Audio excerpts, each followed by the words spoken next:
ಪ್ರಿಯ ವೀಕ್ಷಕರೇ ನಮಸ್ಕಾರ. ನಾನು ಚಂದ್ರಶೇಖರ್ ಲಿಂಬೆಕೊಂಡ. ಈಗ ನಮ್ಮ ಜೊತೆಗೆ ಸುಬ್ರಹ್ಮಣ್ಯ ಪ್ರಸಾದ್ ಅವರು ಇದ್ದಾರೆ. ಅವರ ಮುಂದುವರೆದಂಥ ಭಾಗವನ್ನು ಈಗ ಶುರು ಮಾಡ್ತಿದ್ವಿ. ಇದೆಲ್ಲ ನಾಡಿದನೇ. ಇದನ್ನು ನಾವು ನಮ್ಮ ಊರಲ್ಲಿ ಕಾಸರಗೋಡು ಗಿಡ್ಡ ಅಂತ ಹೇಳಿ ಕರೀತೇವೆ.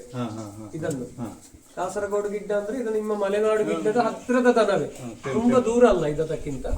ನಮ್ಮ ಈ ಕಾರವಾರದಿಂದ ಗೋಕರ್ಣದಿಂದ ಕನ್ಯಾಕುಮಾರಿವರೆಗೆ ಸಿಕ್ಕುವಂತ ಜಾಗದಲ್ಲಿ ಬರುವಂತಹ ಗಿಡ್ಡ ತಳಿಗಳಲ್ಲಿ ಇದು ಸಹ ಒಂದು.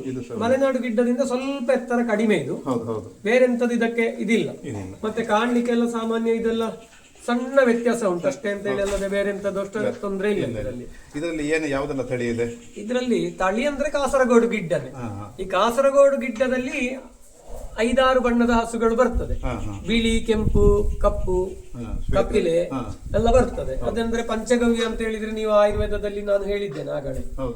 ಬಿಳಿಯ ಬಣ್ಣದ ದನದ ಮೊಸರು, ಕೆಂಪು ಬಣ್ಣದ ಗೋಮೂತ್ರ, ಕಪ್ಪು ಬಣ್ಣದ ದನದ ಸೆಗಣಿ, ಕಪಿಲೆ ಬಣ್ಣದ ದನದ ತುಪ್ಪ, ಮತ್ತೆ ಚಿಗುರಿನಂತ ಬಣ್ಣದ ದನದ ಕೆಂಪು ಬಣ್ಣದ ದನದ ಹಾಲು.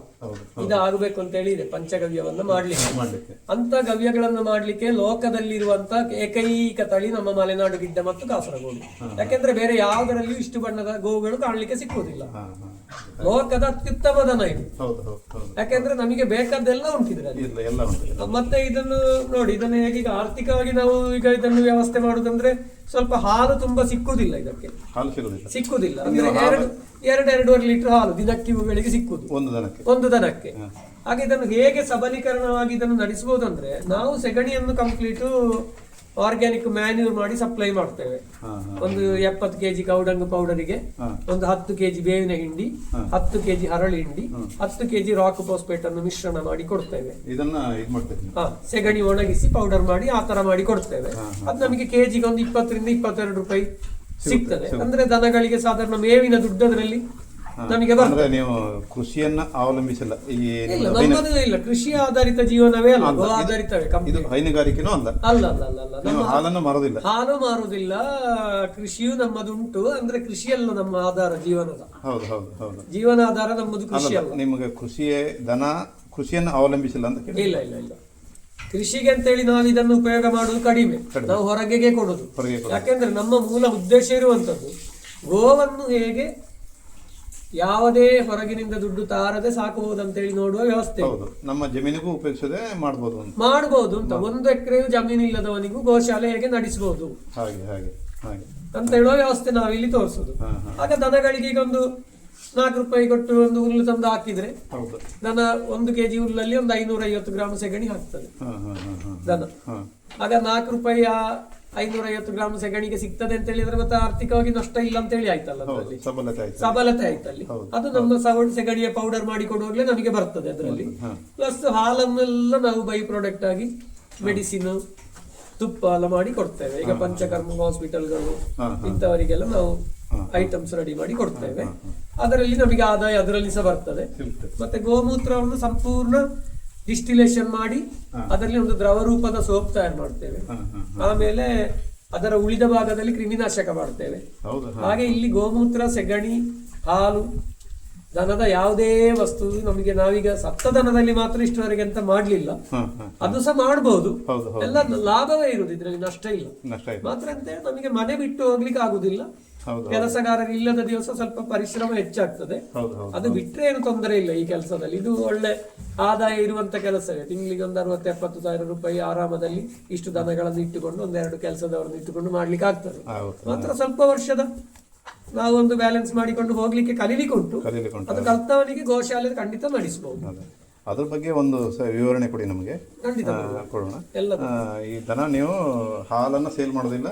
ಇಲ್ಲ, ಹಾಲು ಸೇಲ್ ಮಾಡುದಿಲ್ಲ, ಗೋಮೂತ್ರವು ಸೇಲ್ ಮಾಡುವುದಿಲ್ಲ. ನಾವು ಪ್ರಾಡಕ್ಟ್ ಮಾಡಿಯೇ ಸೇಲ್ ಮಾಡ್ತೇವೆ. ಎಲ್ಲವೂ ಸೇಲ್ ಮಾಡ್ತೇವೆ.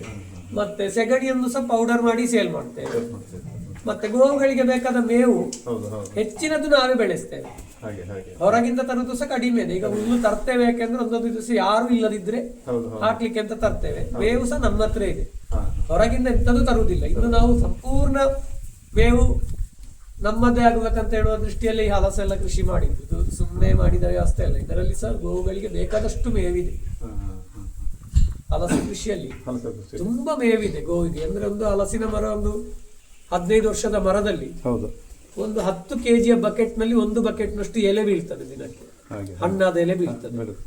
ಅಂದ್ರೆ 1000 ಮರ ಇದ್ರೆ ಒಂದು ಹೆಚ್ಚು ಕಮ್ಮಿ 50 ರಿಂದ 100 ಬಕೆಟ್ ಎಲೆ ಡೈಲಿ. ಅದೇ ಸಾಕು ಇವರಿಗೆ, ಇವರನ್ನಲ್ಲಿ ಬಿಟ್ಟರೆ ಇವರೇ ತಿಂತಾರೆ ಹೋಗಿ ಅದನ್ನು. ಅದು ಸಿಗ್ತದೆ, ಅದರ ಹಣ್ಣು ಕೊಡ್ಬೋದು ಇವರಿಗೆ, ಮುಂದೆಗೆ ಮರ ಸಿಗ್ತದೆ, ಹಾಗೆ ಅದು ತುಂಬಾ ಸೇಲ್ ಮಾಡ್ಲಿಕ್ಕೂ ಆಗ್ತದೆ, ಅದರ ಬೈ ಪ್ರಾಡಕ್ಟ್ ಮಾಡ್ಬೋದು. ಈಗಿರುವುದೇ ನಮ್ಮ ಅಧ್ಯಯನ, ನಾವು ಆಹಾರ ಕೃಷಿಯನ್ನೇ ಮಾಡುದು. ನೀವು ಮತ್ತೆ ವಾಣಿಜ್ಯ ಕೃಷಿ ಯಾವುದು ಮಾಡ್ತಾ ಇಲ್ಲ? ವಾಣಿಜ್ಯ ಮಾಡುವುದಿಲ್ಲ, ಯಾಕೆಂದ್ರೆ ಆಹಾರ ಕೃಷಿಯಲ್ಲೇ ನಮಗೆ ಜೀವನ ಮಾಡುವ ಸಾಮರ್ಥ್ಯ ಇದೆ. ಮತ್ತೆ ಯಾಕೆ ನಾವು ವಾಣಿಜ್ಯ ಮಾಡಬೇಕು? ಯಾಕೆಂದ್ರೆ ಈಗ ಅಡಿಕೆ, ಕಾಫಿ, ಕಾಳುಮೆಣಸು ಈ ತರ ಎಲ್ಲ ವಾಣಿಜ್ಯ ಕೃಷಿಗೆ ಜನ ಅಲ್ಲ, ವಾಣಿಜ್ಯ ಕೃಷಿ ಅಂದ್ರೆ ಕಾಳುಮೆಣಸು ವಾಣಿಜ್ಯ ಹೌದು, ಹಾಗೆ ಅಂತ ಹೇಳಿದ ಆಹಾರವೂ ಹೌದು. ಅಡಿಕೆ ವಾಣಿಜ್ಯ ಮಾತ್ರ, ಆಹಾರ ಅಲ್ಲ. ಅಡಿಕೆಗಿಂತ ಎಷ್ಟೋ ಒಳ್ಳೇದು ಈ ಹಲಸಿನ ಕೃಷಿ ಎಲ್ಲ ಮಾಡುದು. ಯಾಕೆಂದ್ರೆ ಅಡಿಕೆ ಮರದಲ್ಲಿ 40 ವರ್ಷದ ಮರದಲ್ಲಿ 1 ವರ್ಷಕ್ಕೆ 2 kg ಆಗಿ ಅವರೇಜ್ ಅಡಿಕೆ ಸಿಕ್ಕಿದ್ರೆ 80 kg ಅಡಿಕೆ ಆಗುದು, ಜಾಸ್ತಿ ಆಗ್ಲಿಕ್ಕಿಲ್ಲ. 80 kg ಅಡಿಕೆ ಮಾರಿದ್ರೆ ಎಷ್ಟು ಸಿಗ್ತದೆ ನಿಮಗೆ? ಒಂದು 40,000 ರೂಪಾಯಿ ಸಿಕ್ಕಬಹುದು. ಅದಕ್ಕಿಂತ ಜಾಸ್ತಿ ಮರಕ್ಕೆ ಸಿಗ್ತದೆ 50 ವರ್ಷ. ಅದು ಪ್ರಾಕ್ಟಿಕಲಿ ಅದು ತುಂಬಾ ಇದಕ್ಕಿಂತ ಕೆಳಗೆ ಉಂಟು. ಈಗ ಪರಿಸರಕ್ಕೆ ಪೂರಕ ಲಾಭ ಜಾಸ್ತಿ ಇದ್ರಲ್ಲಿ, ಯಾಕಂದ್ರೆ ಇದು ನಿಮ್ಗೆ ಡೆಪಾಸಿಟ್ ಆಗ್ತಾ ಇದೆ ಮರದಲ್ಲಿ. ಅದರಲ್ಲಿ ಕಾಳು ಮೆಣಸು ಬೆಳಿಬಹುದು, ಗುಜ್ಜೆ ಸಿಗ್ತದೆ, ದನಗಳಿಗೆ ಮೇವಾಗ್ತದೆ, ಮಾರಾಟ ಇದೆ. ಅದು ಒಂದು ತರದ ಕಲ್ಪವೃಕ್ಷನೇ. ಗೋವು ಸಾಕುವವರಿಗೆ ಹಲಸು ನಿರ್ಬಂಧವಾಗಿ ಬೇಕು. ಅವರ ತೋಟದಲ್ಲಿ ಎಷ್ಟು ಹಲಸು ಸಾಕಿದೆ? ಒಂದು 2,000 ಗಿಡ, 2,000 ಗಿಡ ಇದೆ. ಹಾಗೆ ದನಗಳಿಗೆ ಅದು ತುಂಬಾ ಉಪಯೋಗ ಇದೆ. ಅಂದ್ರೆ ಮೇವು ಸಿಗ್ತದೆ, ಹಾಗೆ ನಾವು ಹಲಸು ಆಯ್ಕೆ ಮಾಡಿದ್ದೇವೆ, ಮುಂದೆಗೆ ಮರ ಸಿಗ್ತದೆ, ಮತ್ತೆ ದನಗಳಿಗೆ ಆರೋಗ್ಯಕ್ಕೂ ಒಳ್ಳೇದಾಗ್ತದೆ. ಅದು ಇದರಲ್ಲೇ ಸ್ವಲ್ಪ ದೊಡ್ಡ ತಳಿ ಮಲ್ನಾಡು ಗಿಡದಲ್ಲಿ ಅಲ್ವಾ? ದೊಡ್ಡ ಅಲ್ಲ, ಅದಂದ್ರೆ ನೋಡಿ, ಅದಕ್ಕೆಲ್ಲ ಚಿಕ್ಕದಿರುವಾಗ ಸರಿಯಾಗಿ ಹಾಲು ಕೊಟ್ಟರೆ ಅದು ಅಷ್ಟು ದೊಡ್ಡ ಬರ್ತದೆ, ಉತ್ತಮ ಆಗ್ತದೆ. ಇದೆಲ್ಲ ನಮ್ಮಲ್ಲಿ ಅದ 3rd ಜನರೇಷನ್ ಕೌ. ಅದು 3ನೇ ಜನರೇಷನ್, ಇದು 5ನೇ ಜನರೇಷನ್ ಗೆ ಬಂತು. ಇದು 5ನೇ ಜನರೇಷನ್.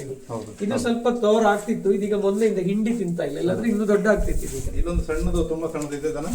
ಅದು ಒಂದು ದನ ನನಗೆ ಅಪರೂಪಕ್ಕೆ ಸಿಕ್ಕಿದ್ದು, ಬಹಳ ಚಿಕ್ಕದ್ದು. 4 ವರ್ಷ ಆಯ್ತು ಅವಳಿಗೆ. ಇದೀಗ ಬಹಳ ಸಣ್ಣ ದನ. ಇದೀಗ ನಿನ್ನೆ ಕಣ್ಣು ಹಾಕಿ ಇಷ್ಟು ಸಣ್ಣ ದನ ಇಲ್ಲ ಈಗ ಕಾಣ್ಲಿಕ್ಕೆ. ಇಷ್ಟು ಸಣ್ಣ ಅಂದ್ರೆ ಬಹಳ ಚಿಕ್ಕದ್ದು, ಸಣ್ಣ ಕರುವಿನಷ್ಟಕ್ಕೆ ಇರುವುದು. ಹಾಲು ದೊಡ್ಡ ಸಿಕ್ಕಬಹುದು ಅಂತ ಹೇಳೋ ನಿರೀಕ್ಷೆ ಇಲ್ಲ, ಆದ್ರೆ ನಮಗೊಂದು ಚಂದಕ್ಕೆ ಖುಷಿಗೆ. ಮತ್ತೆ ಚಿಕ್ಕದಿರುವಾಗ ಅದು ಒಂದು 6 ತಿಂಗಳು ಮನೆಯೊಳಗೆ ಇತ್ತು ನಮ್ಮ, ಹಾಗೆ ಅದರೊಂದು ರೀತಿಯಲ್ಲಿ ಸಾಕುದು ಅದೊಂದು. ಮತ್ತೆ ಮೇವು ನಾವು ಈ ತರ ಹುಡಿ ಮಾಡಿಯೇ ಕೊಡುದು. ದಿವಸಕ್ಕೊಮ್ಮೆ ಕೊಡ್ತೇವೆ 11 ಗಂಟೆಗೆ ಮೇವು, ಮತ್ತೆ ಸಂಜೆ ಸ್ವಲ್ಪ ಸ್ವಲ್ಪ ಹಿಂಡಿ ಹಾಕ್ತೇವೆ, ಮತ್ತೆ ನೀರು ಕೊಡ್ತೇವೆ. ಬೇರೆ ಎಂತ ಕೊಡುದಿಲ್ಲ ಇದಕ್ಕೆ, ದಿನಕ್ಕೊಮ್ಮೆಲೆ. ಈಗ ದನ ಸಾಕುದು ಕಷ್ಟ ಅಂತ ಹೇಳಲಿಕ್ಕೆ ಎಂತದ್ದು ಇಲ್ಲ. 11 ಗಂಟೆಗೊಮ್ಮೆ ಹುಲ್ಲು ಹಾಕಿದ್ರೆ ನೋಡಿ ಇನ್ನು ಸಹ ಮುಗಿಲಿಲ್ಲ. ಅಂದ್ರೆ ಇವರ ಶರೀರದ ಭಾರ ಎಷ್ಟು ಉಂಟು ಅದರ 10% ಅವರಿಗೆ ತಿನ್ಲಿಕ್ಕೆ ಆಗ್ತದೆ. 100 ಕಿಲೋ ಭಾರ ಇದ್ದ ಹಸುವಿಗೆ 10 ಕಿಲೋದಿಂದ ಹೆಚ್ಚು ಹುಲ್ಲು ತಿನ್ಲಿಕ್ಕೆ ಸಾಧ್ಯ ಇಲ್ಲ. ನಾವು ಅವರಿಗೆ ಒಮ್ಮೆ ಕೊಡುವಾಗ 15 ಕಿಲೋ ಹುಲ್ಲು ಕೊಡ್ತೇವೆ. ಇನ್ನು ಸಂಜೆ ಒಂದು ಅರ್ಧ ಕೆಜಿ 3/4 kg ಹಿಂಡಿಯೂ ಕೊಡ್ತೇವೆ ಬೇಕಾದ್ರೆ. ಆದ್ರೆ ಅದಕ್ಕೆ ಹೊಟ್ಟೆ ತುಂಬಾ ಸಿಕ್ಕಿ ಆಯ್ತು. ಮತ್ತೆ ದನಗಳಿಗೆ ಅವರಿಗೆ ಬೇರೆ ಚೀಲ ಉಂಟು, ಒಂದು ಚೀಲದಲ್ಲಿ ಎಲ್ಲ ಗಬಗಬ ಅಂತ ತುಂಬಿಸ್ತದೆ, ಮತ್ತೆ ನಿಧಾನಕ್ಕೆ ಅದನ್ನು ತೆಗೆದು ಮೇಲಕ್ಕಾಗ್ತದೆ. ಇವರಿಗೆ ನೀವು ದಿನಕ್ಕೆ 50 ಸಲ ತಿನ್ಲಿಕ್ಕೆ ಕೊಡ್ಬೇಕಂತ ಇಲ್ಲ, ಒಮ್ಮೆ ಕೊಟ್ರೆ ಸಾಕು, ಎಲ್ಲ ಅವರು ಚೀಲದಲ್ಲಿ ತುಂಬಿಸಿಕೊಳ್ತವೆ. ಮತ್ತೆ ಪುರುಸೊತ್ತಿರುವಾಗ ಅವರು ತಿಂತಾರೆ. ಆದ್ರೆ ದನ ಸಾಕುದು ಕಷ್ಟವೇ ಅಲ್ಲ, ತಿನ್ಲಿಕ್ಕೆ ಕೊಡ್ಲಿಕ್ಕೆ ಅತಿ ಸುಲಭ ಇವರಿಗೆ. ತುಂಬಾ ಒಳ್ಳೆ ಮಾಹಿತಿ ಕೊಟ್ಟಿದ್ರಿ, ಧನ್ಯವಾದಗಳು.